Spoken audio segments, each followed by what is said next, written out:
B3. Que mesure l'indice des prix à la consommation, IPC? A. L'évolution des prix des matières premières. B. L'évolution générale des prix à la consommation. C. L'évolution du taux de change. D. L'évolution des taux d'intérêt. Réponse B. L'évolution générale des prix à la consommation. L'IPC mesure les variations de prix des biens et services consommés par les ménages. Il est un indicateur essentiel de l'inflation. 4. Si le taux d'intérêt augmente, quelle est la conséquence sur les obligations à taux fixe? A. Leur prix reste fixe. B.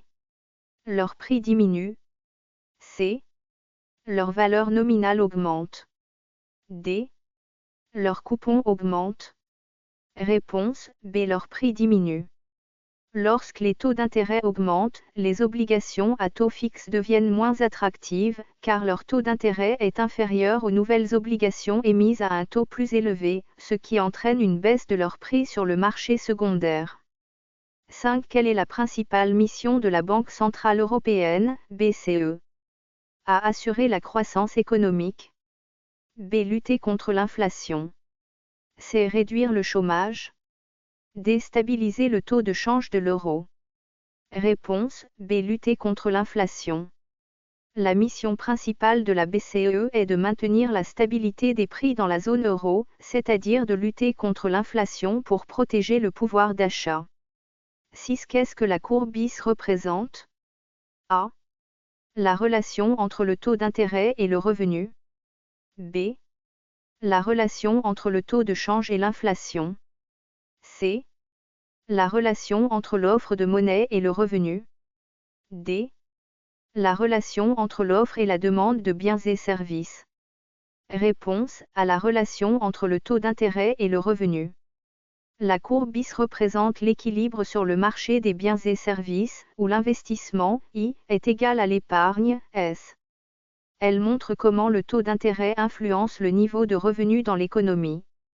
7. La politique de désintermédiation se caractérise par A. Une dépendance accrue au financement par les banques. B.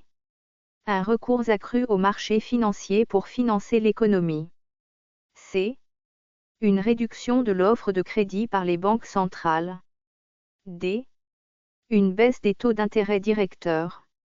Réponse B. Un recours accru au marché financier pour financer l'économie. La désintermédiation désigne un processus où les entreprises et autres agents économiques se tournent davantage vers les marchés financiers plutôt que de dépendre des banques pour leur financement. 8. Qu'est-ce qu'une banque centrale fait lorsqu'elle augmente son taux directeur? A. Elle rend le crédit moins coûteux. B. Elle stimule l'investissement. C. Elle freine l'inflation. D. Elle diminue la masse monétaire. Réponse C. Elle freine l'inflation. En augmentant son taux directeur, une banque centrale rend le crédit plus coûteux, ce qui tend à freiner la demande et donc à limiter les pressions inflationnistes.